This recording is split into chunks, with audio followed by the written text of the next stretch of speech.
Hey guys, welcome back to the Carew review. I know it's been a minute. We are back now with the review on Stranger Things Season 4, Volume 1. We're extremely excited about this. We've been waiting for this season to come back. They only gave us Volume 1 and then Volume 2 comes out in July. July 1st. Right, so anyway, we're going to give you all our review of the first season that they gave us. We're going to give you our likes, our dislikes, things we want to see more of, and things we didn't really care for. So. Oh, by the way, we will be giving spoilers. Oh, yeah, that's what. If you haven't seen it by now, you're not a Stranger Things fan. Yeah. And this ain't for you. If you haven't seen it yet, you might want to watch somebody that doesn't have spoilers. Yeah, don't watch it. We're giving them all throughout this thing. I was upset when I found out that they split the season into 2. But watching it, I was so satisfied. And of course, they left you with a cliffhanger at the end. Mm-hmm. But the cliffhanger was so satisfying. Well, the opening scene is the paper boy. Oh. The paper boy riding his bike down the street and he's throwing the papers. And then, they show the door open and they show the feet. And you're like, all right, who is this character that they're about to reveal? You know who it is. I honestly didn't know who it was. I'm going to be honest with you. I had no idea who it was. I'm so disappointed. And I still don't know. What's his name? Papa. Dr. Berman? Dr. Berman. I don't know. Anyway, Papa. Elle calls him Papa. And we haven't seen Papa since season Papa's 1. Alive. We heard he was alive. We know Papa's alive. So we haven't seen him since season 1, right? We all thought he died. So now he makes actually, they go back is what they do to 1979. I could have dealt without the Hopper being in the Russian prison story. Well, the whole thing about that is because it's only half of the season. We don't know how it's going to play out. Right. You don't know what's going to happen. So, I mean, we need to know what happened with Hopper. Yeah. It's a big part of Stranger Things. I mean, I guess. So it wasn't that interesting, though. It wasn't that interesting. Yeah. But, and also, if Hopper doesn't get back to Hawkins, then it's all irrelevant. Like, if he doesn't turn out to be an even bigger hero than he already is. You have to realize that in every season, Hopper has played a major role. And we always think he's not, but he always comes through at the end. Right at the end. Right at the end. But this time, this is the twist. Hopper needed saving this time. Who's your favorite character? I don't have a favorite character. You don't. My favorite character, I'm just going to my favorite character is Dustin. Because I think throughout every season, Dustin has been probably the most important, besides Elle, obviously, right?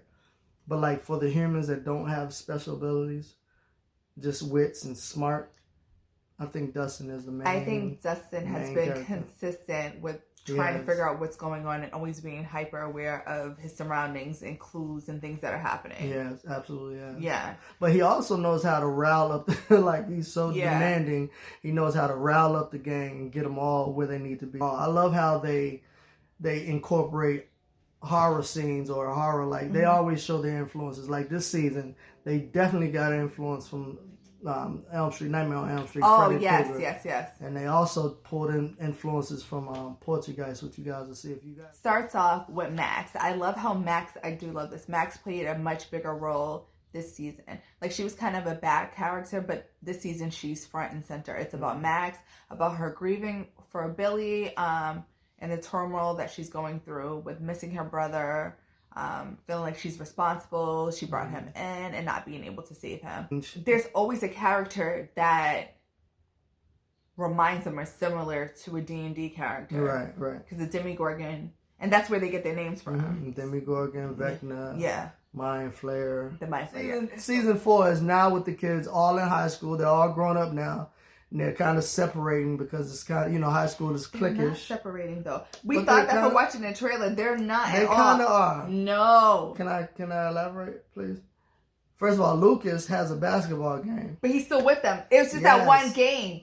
So matter. From the trailer. But he invited them to the game. Yes. And they had another obligation at the campaign. So did Lucas have that same obligation? Right, and that's my point. They're separating because they both have different interests now. Now they're older, they're not into the same thing. From watching the trailer, we thought they were going to be like not friends anymore. Like they had gone their separate ways. That's what I mean. Right. They haven't. So that's what I was trying to clarify is that they are still one unit. They are still friends. And of course, Elle and Will have moved out of state. So they're not a part of the group anymore.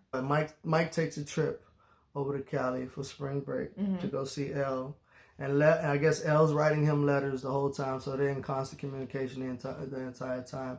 But the way that Elle is describing her experience in California is completely off base. Yeah. She's making it seem like she got tons of friends out there and everything is fine, which that's not the case. But you kind of feel bad for Elle because she always felt like she's out of place and not a part of, like, you know, she doesn't have like a group of friends. Elle has not been around people. She's never been around any other kids other than, you know, Will, Mike, Dustin, and Lucas. Yeah, so those are the only friends she's ever had. She's never really spoken before. Right. Yeah. We talked about this before, but Mike's always had, from season 1, his face has always been scrunched up. He's always angry. He's just an angry little boy. He's an angry teenager. Just always, just mad. He has an attitude all the time, yeah. He's my least favorite character out of everybody. Really? Yeah, I'm gonna stamp that right now. I could care less about Mike. Oh, wow. Just because he's just negative for no reason. Okay. So they bring us into the Hawkins lab, and they show like the scene where Papa is talking to one of the other numbers. I can't remember his number, but it's another kid, and he's taking him to a 10. test. 10. Okay. Mm-hmm. He takes 10 into a facility, and he's training him like he trains Elle and the rest of them. And this is another thing. We always think of Papa as like a villain. This season kind of puts a different spin on him. I'm not saying he's a good guy, but he's not the villain that we thought he was. At least that's what I'm getting from it. Do you get that? Yeah, definitely. He was definitely portrayed as a bad guy. Yeah, like a villain. This entire time. Yeah. It shows you the Hawking lab where Elle was raised.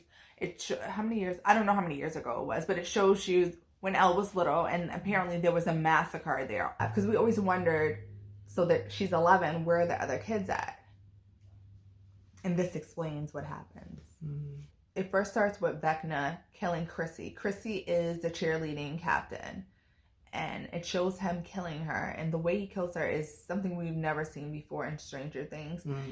It's like he's killing her in a dream world, which brings us back to what you said about Freddy Krueger. It really reminds me of Freddy Krueger. Like they're in like a trance, a dream state. And then he kills another boy, and we're like, what is going on? Like, how is this connected?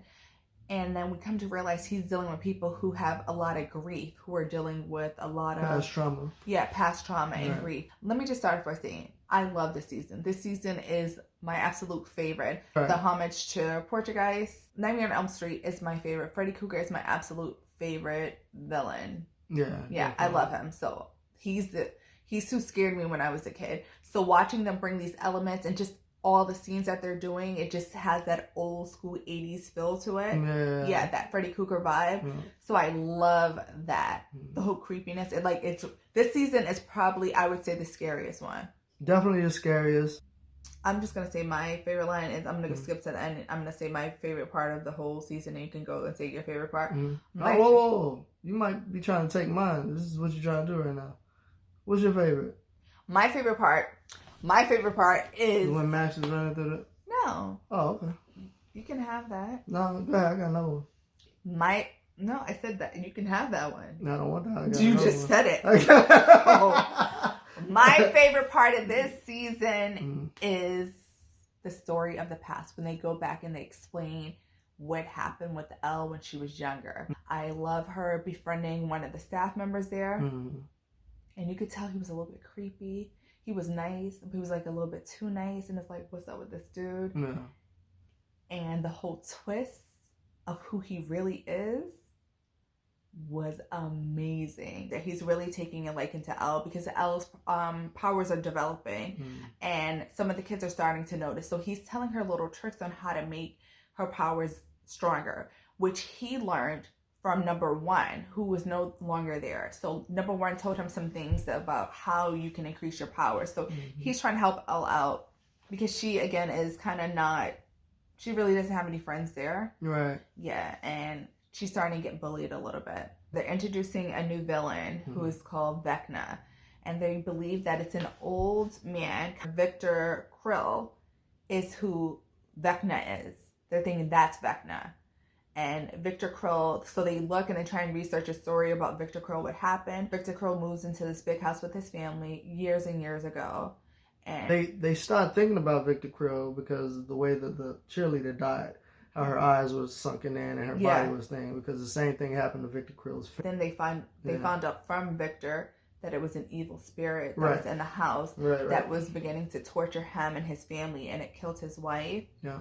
his daughter, and it tried to kill his son. Mhm. But actually, no, he said his son passed away. He did kill his son because his son was in a coma for passed a out. week, and then right. he was in a coma for a week, and then he passed away. Yeah. And then it tried to take him out, but it didn't. Right. Right. Yeah. So what happened to his eyes though? He cut out his own eyes. He did? Yeah. I'm gonna have to clearly watch this whole season over again. So we're going to the story where there's like the big reveal of what's really going on in this whole season, what's happening. Elle is seeing the one of the workers there torturing the other children and Right. killing all of them. Right. He's right. killing everyone. He killed all the security. He's killing them. Mhm. And then he starts to tell her his story of why she shouldn't feel sad, but how he was a loner. Oh, So then we discover, then we discover that the worker there is actually number one. number one. Oh my God. This is ridiculous.